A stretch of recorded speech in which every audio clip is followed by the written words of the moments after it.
देखिए, समाजवादी पार्टी आज देश की तीसरी बड़ी पार्टी है। बीजेपी कांग्रेस के बाद समाजवादी पार्टी का नंबर आता है, परंतु महाराष्ट्र में हम लोग संघर्ष कर रहे हैं बहुत दिनों से। लेकिन हम महाराष्ट्र में जितनी पार्टी बढ़ना चाहिए उतना हम बढ़ा नहीं सके अभी तक, क्योंकि यह राज्य की पार्टी है। हमारी कोशिश है कि हम लोग समाजवादी पार्टी को नेशनल पार्टी बनाएं। आज प्रॉब्लम ये बहुत बड़ा देश में कि 2014 के बाद से देश में जो कर्ज़ था, पहले 1947 से 2014 तक जो कर्ज़ था 55 लाख करोड़ रुपया, अब वो हो गया 3 गुना ज़्यादा। देश कर्ज से डूबा जा रहा है, हमें हर साल उसका इंटरेस्ट भरना पड़ता है। और कहा जा रहा है कि देश जो चौथी जो है दुनिया की चौथी जो है आर्थिक शक्ति बन गई है, परंतु मैं समझता हूँ कि आज भी 85 करोड़ लोगों को 5 किलो राशन दिया जाता है, और राशन नहीं मिलेगा तो वो खा नहीं सकते हैं। ये देश की स्थिति है। महाराष्ट्र में पैसे नहीं है, अभी डेवलपमेंट काम बहुत रुका हुआ है। लाडली बहन के नाम पर इन लोगों ने पैसे दिए। देखिए, जब आदमी इलेक्शन लड़ता है ना, तो जो भी इलेक्शन कमीशन की गाइड है वो सिर्फ किताबों में लिखी हुई है। लोग कितना खर्च करते हैं आप सब अच्छी तरह जानते हैं। बहुत सारे लोग वोटर को पैसे भी देते हैं, हालांकि सब गलत है ये, लेकिन बहुत से लोग देते हैं वोटर को पैसे। सरकार ने पैसे न दे करके हमारे पैसे, जनता के पैसे लाडली बहन के नाम पर दिया, और ये कहा कि अब हम चुन कर आएंगे तो हम अब की बार 1500 की जगह 2100 रुपये देंगे। और चुन के आने के बाद आप कह रहे हैं कि बहुत सारे 8-9 लाख लोगों ने गलत लिया है, उन पर कार्रवाई होगी, और अब 500 रुपया देंगे लाडली बहना के नाम पर। अभी हम बजट के लिए बात करते हैं तो बोले पैसे ही नहीं है, पैसे ख़त्म हो गए। ये हालत है महाराष्ट्र की। और सबसे बड़ी जो दुख की बात है कि महाराष्ट्र में आज जो है ना, सांप्रदायिकता उरूज पर है। एक चुना हुआ आदमी 4 फुट का है, उसकी हैसियत कुछ नहीं है, परंतु खुलेआम कहता है कि हमारी सरकार हिंदुत्व की सरकार है। हम कहते हैं ये सरकार सेकुलर सरकार है। देश में संविधान है, और संविधान की कसम 2-2 बार खाने वाला आदमी, एक बार आमदार बनता है तो शपथ लेता है, दूसरा उसके बाद जब बनता है वो मिनिस्टर बनता है तो शपथ लेता है, लेकिन वो कह रहा है हमारी हिंदुत्व की सरकार है, हम मस्जिद में घुस के लोगों को मारेंगे, मस्जिद का लाउड स्पीकर उतारेंगे। इस तरह की चीज़ें महाराष्ट्र में हो रही हैं। आज महाराष्ट्र में जो मस्जिदों पर लाउड स्पीकर लगा हुआ है, उस लाउड स्पीकर को मुंबई में उतारने की बड़ी ज़ोरदार से ये चल रही है। कि सुमैया हर एरिया में जाते हैं पुलिस को लेकर के, मस्जिद का लाउड स्पीकर उतारो। देखिए, लाउड स्पीकर उतारने का कोई कानून नहीं है। जो भी कोर्ट का आदेश है वो ये है कि डिसिबल उसका जो मेंटेन करो। डिसिबल अगर मेंटेन नहीं होता है तो आप उस पर केस कर सकते हैं, फिर आप उतार सकते हैं। परंतु कह रहे डिसिबल हमको कुछ नहीं मालूम, हमें जो है ना इस लाउड स्पीकर को उतार कर वहाँ दूसरा एक स्पीकर लगाना है, जिस स्पीकर से आवाज़ आएगी नहीं और अजान कोई सुन भी नहीं सकता है। पूरे देश में चल रहा है, लेकिन सिर्फ महाराष्ट्र में ये चल रहा है। मस्जिद के बाहर नमाज नहीं पढ़ सकते। देखिए, मस्जिद के बाहर अभी मैं आज आ रहा था, देखिए हम किसी की शिकायत नहीं कर रहे हैं, हम अपने हिंदू भाइयों के साथ कदम से कदम मिलाकर, कंधे से कंधा मिलाकर चलते हैं। आज तक कभी किसी मुसलमान ने ये शिकायत नहीं किया कि सड़क पर त्यौहार क्यों मनाया जाता है। लेकिन आज अगर मस्जिद भर जाती है तो लोग मजबूरन, कुछ मस्जिदों में, हर मस्जिद में भी नहीं, बाहर 5-10 मिनट के लिए नमाज़ पढ़ने आते हैं। लेकिन उसके लिए यूपी के सीएम कहते हैं कि अगर आप जो है बाहर नमाज़ पढ़ोगे तो आपका पासपोर्ट कैंसिल कर दिया जाएगा और आपका ड्राइविंग लाइसेंस भी कैंसिल कर दिया जाएगा। मैं आ रहा था अगर पूना से, तो मुझे लोगों ने कहा कि पालकी जाने वाली है, जल्दी जाएंगे नहीं तो फिर रास्ता जाम हो जाएगा। रास्ता जाम हो रहा है, हमने कभी मना नहीं किया, लेकिन हमारी मस्जिद, हमारी नमाज के लिए, यानी ये जानबूझ करके ना इस देश में मुसलमानों के लिए ज़मीन तंग की जा रही है। वक्फ की ज़मीनें हमारी हड़पने का पूरा इरादा हो रहा है। जो 4-4, 5-500 सालों से मस्जिदें बनी हैं, कब्रिस्तान है, दरगाहें हैं, उन दरगाहों पर नज़र इनकी है, उसको तोड़ करके सरकारी ज़मीन बनाकर उसको बेचने का सरकार का इरादा है। उसकी ये बहुत ही गलत हो रहा है। जबकि छत्रपति शिवाजी महाराज के राज में हिंदू मुस्लिम में कोई अंतर नहीं था। उन्होंने अपने राज्य में कितने मुसलमानों को बड़ी बड़ी पोस्ट दिए थे उन्होंने, और उन्होंने यहीं पे बाबा याकूब को, कोकन में जगह जो है, बाबा याकूब को उन्होंने 750 एकड़ ज़मीन दिया, और उस ज़मीन आज भी उनके पास ज़मीन है। उस वक्त से वक्फ का काम चल रहा है। लेकिन ये सरकार आने के बाद वक्फ की ज़मीन है जिसने पूरे देश की सारी प्रॉपर्टी बेच दिया। एयर इंडिया बिक गया, एयरपोर्ट बिक गया, सी पोर्ट बिक गया, रेलवे बिक रहा है, सारी बड़ी बड़ी प्रॉपर्टी बिक रही, नया कुछ बन नहीं रहा है। और जो है वक्फ की ज़मीनें में मुसलमानों के हड़पने का इरादा है। पहले 3 तलाक के नाम पर मुसलमानों को बेवकूफ़ बनाया गया। जो मुसलमान को हज के लिए सब्सिडी मिलती थी वो ख़त्म कर दी गई, ये हालत है। दूसरी तरफ किसानों की हालत बहुत ख़राब है। मैं समझता हूँ वो सरकार निकम्मी सरकार है जो बार बार ये कहती है कि हम आएंगे तो एक भी किसान की आत्महत्या नहीं होगी, लेकिन आज भी किसानों की आत्महत्या बड़े ज़ोर में चल रही है और किसानों को जो मुआवजा मिलना चाहिए वो नहीं मिल रहा है। बड़े बड़े व्यापारियों का, कारपोरेट का हज़ारों करोड़ माफ़ किया जा रहा है, परंतु किसानों की हालत आज भी देश में सुधरेगी नहीं। और बड़े हमारे चौधरी चरण सिंह जी ने कहा था, बड़े नेताओं ने कहा था, जब तक किसान खुश नहीं होगा जब तक देश खुश नहीं होगा। और किसानों की हालत दिन ब दिन ख़राब होती जा रही है। ये हालत है। अभी यहाँ पे आग लग गई थी कहीं, फायर ब्रिगेड नहीं है, हो सकता है फायर ब्रिगेड नहीं हमारे पास। हम बहुत बड़े $5 ट्रिलियन की इकनॉमी बन रहे हैं, लेकिन हमारे पास फायर ब्रिगेड नहीं हमारे पास है, इक्विपमेंट उसका है नहीं यहाँ पे इसमें जो हो रहा है। और इस तरह की चीज़ें देश में हो रही हैं। मैं समझता हूँ कि हमें जो है सोचना चाहिए, ये देश संविधान से चलेगा, अपनी मर्ज़ी से नहीं चलेगा। ये समाजवादी पार्टी हर धर्म के लोगों के साथ, चाहे किसी धर्म का भी हो। और याद रखिए, जो भी लोग राजनीति में धर्म को लाते हैं वो समझो कि बहुत ही ख़राब लोगों के हाथ में सत्ता है, और जो लोग डेवलपमेंट को लाते हैं समझिए वो अच्छे लोग हैं। आज ये जो है जिस तरह से हमारी फॉरेन पॉलिसी थी वाजपेयी जी के ज़माने में, नेहरू जी के ज़माने में, इंदिरा गांधी के ज़माने में, वो जो है हमारी फॉरेन पॉलिसी ख़त्म हो गई है। आज वाजपेयी जी का भाषण बार बार आज दिखाया जा रहा है कि उन्होंने कहा था कि इसराइल को फ़लस्तीन की ज़मीन खाली करना चाहिए, और आज हमारी सरकार जो है इसराइल को सपोर्ट कर रही है। मैं समझता हूँ ये जो है जो विदेश नीति है हमारी बहुत कमज़ोर हो गई है। हमारे पड़ोसी हमारे साथ नहीं है। इन चीज़ों को लेकर के समाजवादी पार्टी उत्तर प्रदेश में एक बड़ी पार्टी है, और अब की बार हमें पूरी उम्मीद है इंशाअल्लाह कि 2027 में फिर से समाजवादी पार्टी की सरकार बनेगी। हम लोग कोशिश कर रहे हैं महाराष्ट्र में ताकत बनाने के लिए। अब आपको कुछ पूछना हो तो पूछिए।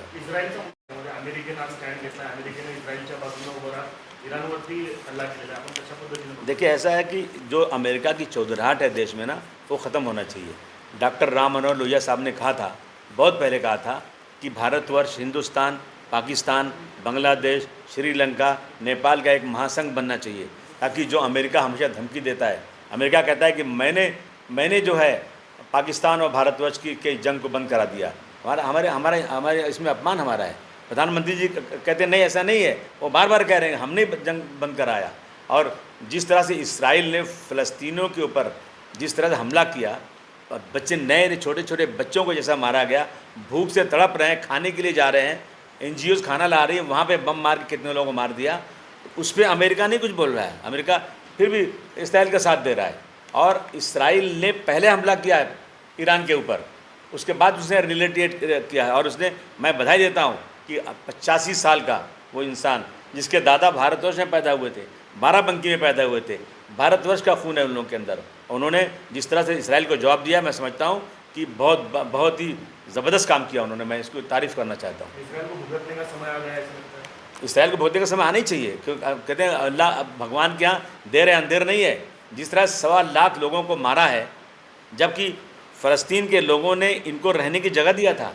मेरे घर में कोई मेहमान आए, मैं उसको जगह दूँ और मुझे भगा के खुद ही कब्ज़ा करने लग जाए, तो ये हो रहा है फ़लस्तीन। और देखिए, मुसलमानों का जो है ना, पूरा फ़लस्तीन के साथ पूरी की पूरी हिमायत है, क्योंकि वहाँ बहुत सारे हमारे प्रॉफिट है, पैगंबर पैदा हुए।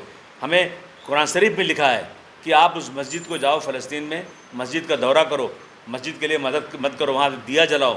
तो हमें तो फ़लस्तीन की हमारी जो मस्जिद वहाँ पर है, उससे हमारी पूरी की पूरी आस्था है, चाहे दुनिया कुछ भी कहे, लेकिन हम फ़लस्तीन के साथ हमेशा खड़े रहेंगे। लेकिन भारत किसको सपोर्ट है, ईरान को या इजराइल को? अभी दोनों नहीं, भारत को जो है इंसाफ करना चाहिए। भारत जो है इसराइल के फेवर, अभी वो 149 मुल्कों के लोग गए थे, हमारे प्रधानमंत्री जी नहीं गए उसमें, उन्होंने साइन नहीं किया वहाँ जा कर के। ये भारतवर्ष की जो परंपरा रही है उसके खिलाफ है काम किया उन्होंने। इसका सपोर्ट है भारत को। ईरान का दे या इस्रायल का दे या अमेरिका का? हम तो कहेंगे ईरान को देना चाहिए। निवडणुकीनंतर सर निवडणुकीनंतर 45 दिवसामध्ये जे निवडणूक आयोगाने सांगितले की तो डाटा नष्ट करणार होता। अभी मैं डाटा अभी ऐसा है ना कि ये जो सरकार है ना, ये हर चीज़ जो है इलेक्शन जीतने के लिए कर रही है। अभी पिछले इलेक्शन असेंबली इलेक्शन में जिन बड़े बड़े लोग हारे हैं उसके पीछे इंक्वायरी होना चाहिए। एक ही दिन फटाफट जो है कई लाख लोगों का वोटर लिस्ट में नाम आ जाना, बहुत लोगों का नाम कटवा देना, इसकी परंपरा रही है। ये लोग जो है इलेक्शन कमीशन इनके हाथ के खिलौना बन चुका है। मैं समझता हूँ आज इस देश में सही और फेयर इलेक्शन नहीं हो रहा है। महाराष्ट्र में हिंदी की सख्ती की जा रही है। महाराष्ट्र में हिंदी की सख्ती करने की क्या जरूरत है? अरे भाई हिंदी की शक्ति नहीं, अरे भारतवर्ष में आज भी पार्लियामेंट के अंदर एक कमेटी है लैंग्वेज के नाम पर, जिसमें 45 मेंबर होते हैं। वो पूरे देश में जाकर हिंदी में काम करने के लिए प्रोत्साहन करते हैं। सेंट्रल गवर्नमेंट का जितना काम है, सेंट्रल गवर्नमेंट का सारा काम हिंदी में होता है। और अगर महाराष्ट्र में 3 लैंग्वेज है तो सबसे पहले मराठी होना चाहिए, उसके बाद इंग्लिश हिंदी होना चाहिए, फिर इंग्लिश होना चाहिए, मैं समझता हूँ। और तीसरी लैंग्वेज कौन सी आना चाहिए मुझे कोई बताए? अगर चाहे हिंदी नहीं आए तो कौन सी लैंग्वेज भारतवर्ष में महाराष्ट्र में होना चाहिए? वो कोई लैंग्वेज बता देना कोई। मनसे के बाळानंदगावकर कुछ दिनों पहले इधर आए थे, उन्होंने ऐसा कहा कि अगर यूपी में अगर 3rd लैंग्वेज मराठी अगर करेंगे वो तो इधर हिंदी करने के बारे में सोच ये सकते हैं। सब अगर ये- आप ऐसा ही कहते हैं तो फिर इधर जाइए, दक्षिण में जाइए, तमिलनाडु कर्नाटक में, उधर जाकर हिंदी सख्ती करके दिखाइए। वो तो कर नहीं रही है ये सरकार। बहुत छोट भैया नेता, ये सिर्फ और सिर्फ जनता को गुमराह कर रहे हैं। जनता के बीच में ऐसी बातें करके वोट हासिल करना चाहते हैं। इनकी पार्टी के 14 MLA चुन कर आए थे, बहुत आए थे, 0 हो गए ना अभी तो इन्हीं वजहों से। लेकिन हिंदी महाराष्ट्र में रह के मराठी बोलना भी 100% बोलना चाहिए, बिल्कुल। आप तो नहीं, हिंदी अरे की बात करते हैं। भाई सुनिए ना, मेरी पढ़ाई यहाँ नहीं हुई है। मैं कोशिश कर प्रयत्न करतो मराठी आती। फिर अभी नहीं मेरे पास, मैं कोशिश कर रहा हूँ। मैं मराठी की बहुत इज्जत करता हूँ, सम्मान करता हूँ। मराठी का पूरा सम्मान होना चाहिए, लेकिन हिंदी का अपमान नहीं होना चाहिए। आने वाले समय में महाराष्ट्र में प्रयत्न करने जा रही है कि इस बार ज़्यादा से ज़्यादा। यही तो प्रयत्न है ना जो आए आपके पास, यही प्रयत्न है। कोशिश कर रहे हैं कि भाई कुछ सीटें चुनकर लाएं, अच्छे लोगों को ढूंढ रहे हैं जो आएंगे। ठाकरे सेनेचे नेते आहेत भास्कर जाधव यांनी असं म्हणलेलं आहे, शरद पवारांची साथ राजकारणातून साथ सोडली, हे मोठी चुकी केली आणि आता त्यांना कुठंतरी अफसोस होत आहे। राजकारणातून निवृत्तीचे संकेत पण त्यांनी दिलेले आहेत। देखिए शरद पवार एक बड़े नेता हैं। आज इस देश में अगर ये सच पूछा जाए तो शरद पवार एक बड़े नेता हैं। और शरद पवार का साथ जो लोगों ने छोड़ा है ना, वो सब ईडी और इनकम टैक्स की डर से छोड़ गए हैं। मैं अपने मनसे की बात की, 14 आमदार थे अभी 0 पर आए अभी ठाकरेगढ़। आप किस तरह से देखते हैं? आ जाए। उद्धव ठाकरे अरे ये और मराठी मुद्दा कुछ मुद्दा होता है क्या? इसको मुद्दा बोलते हैं क्या? ये फालतू बातें करते हैं लोग। मराठी जो महाराष्ट्र में रहने वाले सब मराठी से प्यार करते हैं, किसी को नफरत मराठी से नहीं है। लेकिन जो लोग यहाँ पैदा नहीं हुए हैं, आप मुझे बता दो, आज समझो कोई IAS अफसर है, यहाँ आया 3 साल के लिए, 5 साल के लिए, उसने मराठी सीखा, कल इसकी पोस्टिंग आसाम हो सकती है, जा सकता है वो आसाम चला, आसामी सीखे वो, उसके बाद फिर उसको गुजरात भेज देंगे तो गुजराती सीखे वो। मतलब क्या, एक ज़बान ऐसी होना चाहिए देश में जो कश्मीर से कन्याकुमारी तक उसका सम्मान हो। बाकी हर स्टेट में उसकी ज़बान है, हर स्टेट की एक ज़बान है, उसको सम्मान होना चाहिए। ठाकरे और मनसे जो एक साथ आने की सोच रहे हैं, उसकी तरफ आप कैसे देखते हैं? भाई से भाई के तकाजे भी कुछ हैं, सहन के बीच दीवार अपनी जगह। अगर उसी घर में पैदा हुए हैं तो साथ रहें, हमें खुशी है, हमें कोई एतराज़ नहीं है, रहें साथ में। लेकिन वो एक होने के बाद बहुत सक्सेस रेशो उनका बढ़ जाएगा ऐसा कहा जा रहा है जनता में। मुंबई महापालिका हाँ मुंबई महानगरपालिका रंगे या तो लोकल बॉडी जो भी इलेक्शन रहेंगे, अगर राज ठाकरे और उद्धव ठाकरे एक हो जाएंगे तो बीजेपी को हरा पाएंगे, या तो वो जो अदृश्य शक्ति है उसको हरा पाएंगे, ऐसा कहा जा रहा है। तो आप क्या लगता है कि राज ठाकरे और उद्धव ठाकरे एक हो जाएंगे तो पूरा? मैं राज ठाकरे जी की अभी तो कोई ताकत है ही नहीं, खाली वो तो नफरती की बात करते हैं रोज़ाना, हिंदी के ख़िलाफ़, उत्तर भारतीयों के ख़िलाफ़, मराठी और हिंदी के ख़िलाफ़, यही धंधा उनका है। अब उनके आने के बाद हो सकता है कि जो शिवसेना की ताकत है कम भी हो सकती है, कोई ज़रूरी नहीं बढ़ जाए। ऐसे लोग जो आज तक उनके बारे में गलत बोलते रहे, अब साथ में जा रहे हैं। अब देखिए आगे आगे होता क्या, मैं बोल नहीं सकता इस बारे में, लेकिन दोनों भाई मिल जाए तो मुझे कोई एतराज़ नहीं, मुझे खुशी होगी। राज्याची एका साखर कारखान्याच्या निवडणुकीमध्ये उभे त्यासाठी आज मतदान होत आहे। राज्याच्या उपमुख्यमंत्रीच्या पदासारख्या माणसाला अशा साखर कारखान्याच्या निवडणुकीत उभं राहणं शोभतं का? आणि तुम्ही कशा पद्धतीने बघताय निवडणूक? स्वतःला चेअरमन म्हणून पण घोषित केलं। नहीं है, उप मुख्यमंत्री होने के बाद तो पूरे महाराष्ट्र के मालिक हैं वो, फिर उनको ऐसे छोटे काम नहीं करना चाहिए, किसी और को खड़ा कर देना चाहिए था। लेकिन शरद पवार और अजित पवार का आमना सामना थेट आमना सामना लड़त हो रहा है। उनका जो बड़े नीलकंठेश्वर पैनल है और इनका बड़ी राजा सरकार बचाव है, इस वजह से जैसा शरद पवार और अजित पवार का लोकसभा में या फिर विधानसभा में जैसा आमना सामना हुआ, वैसा एक साकर कारखाने के इसमें आमना सामना हो रहा है। तो नहीं, मुझे इतने बड़े नेता जो है आमने सामने हो रहे हैं साकर नहीं, देखिए शरद पवार साहब बड़े नेता हैं, अजित पवार साहब उन्हीं के साथ बड़े हुए, उन्होंने वहीं सीखे उन्होंने। मैं समझता हूँ कि कोई अंदरूनी ऐसी बात है जिसकी वजह से वो अलग हुए हैं। मैं नहीं समझता कि अलग होना चाहिए था, लेकिन आमने सामने तो नहीं आना चाहिए। सिर्फ परसों हुआ था, ऊना के लड़के था, ऊना पुलिस ने रिपोर्ट किया था, उसमें आपने टिप्पणी भी की थी, आपने देखिए हाँ, मैंने इंक्वायरी की मांग की थी, लेकिन ऊना पुलिस ने जो इनकाउंटर किया है उन पुलिसों को 1 लाख रुपये बख्शीश जारी किया है। आपने तो इंक्वायरी की मांग की नहीं, सुनिए ऐसा ना, सत्कार हो रहा है। सुनिए देखिए ऐसा है ना कि मेरे पास परिवार के लोग आए थे। एक लेडी आई, उसने उसके घर की बोली कि मेरे पे आके कनपट्टी पे रिवॉल्वर लगा दिया और बोला चलो इधर है वो सोया, उसको बताओ। वो ऊपर गई, नॉक किया, जैसे दरवाज़ा खुला उसको गोली मार दिया उसको। देखिए बहुत बड़ा भी क्रिमिनल हो, कसाब से बड़ा क्रिमिनल कौन हो सकता है? कसाब ने जब कसाब ने इतने लोगों को मारा रेलवे स्टेशन पे, कहाँ हमारे लोगों ने, जब भाग रहा था कसाब तो चौपाटी पे जिन पुलिस वालों को खबर मिली कि इधर से आ रहा है रोका, उसने उसको पुलिस वालों को मार दिया, लेकिन उसके बाद कसाब को मारा नहीं गया। कसाब को पकड़ा गया और इंक्वायरी हुई, क्या खाएगा तू, कौन सा वकील चाहिए तुझे, सारी सुविधा दी गई। उसके बाद उसको फांसी दी गई। हमारे पास कचहरी कोर्ट है, हमारे पास जजेस हैं, हमारे पास जेल है। ये सारी चीज़ों को छोड़ के शॉर्ट रास्ता अपना के इस तरह से गोली मारना, मैं समझता हूँ ये भारतवर्ष के कानून का उल्लंघन है। उसको पकड़ना चाहिए और मुकदमा चला के, वो क्रिमिनल था, मुझे पता चला कि क्रिमिनल था, 2 बार उसको मकोका लगा हुआ है। हमें पहले ये बात नहीं मालूम थी, लेकिन फिर भी कितना बड़ा भी क्रिमिनल हो, कसाब से बड़ा क्रिमिनल तो नहीं हो सकता। तो इनकाउंटर होता नहीं है। अगर उसने गोली चलाई तो उसकी गोली कहाँ गई? पुलिस ने गोली चलाई, उसकी गोली तो पता नहीं चला कहाँ चली गई। तो मेरा कहना है कि इस तरह से पकड़ के मारना गलत है। क्रिमिनल को पकड़ो, फांसी दो। पाकिस्तान के पुरस्कार के लिए सिफारिश की है, इतना सही है ये? नहीं, देखिए हम सब चाहते हैं कि पाकिस्तान ने किया, तो इसका मतलब है कि पाकिस्तान इस बात को एक्सेप्ट कर रहा है कि डोनाल्ड ट्रंप ने ही हमारी जंग को बंद कराया। हम तो नहीं एक्सेप्ट कर रहे हैं ना, और हम तो चाहते दुनिया में शांति रहे, लड़ाई झगड़ा ख़त्म हो जाए, तो ये तो सबको कोशिश करना चाहिए। परंतु कुछ लोग अपने हथियार बेचने के लिए दुनिया में जो हत्याएं करवा रहे हैं लोगों की, इसकी निंदा होना चाहिए। एक तरफ नितेश राणे हिंदुत्ववादी बात लेकर आए कि अपनी कम्युनिटी की लेकर बात करें, तो अबू आजमी का क्या विचार है इन दोनों को लेकर? अबू आज़मी समाजवादी पार्टी अखिलेश यादव और मुलायम सिंह यादव के नेतृत्व में चलती है, जो रोज़ाना सुबह हनुमान की पूजा करते हैं। वो हिंदू लोग हैं, लेकिन वो हिंदू और मुसलमान में अंतर नहीं समझते। हम सिर्फ जालिम और मजलूम, जो जुल्म करता है उसके ख़िलाफ़, जिसके साथ जुल्म होता है उसके साथ है। Thank you.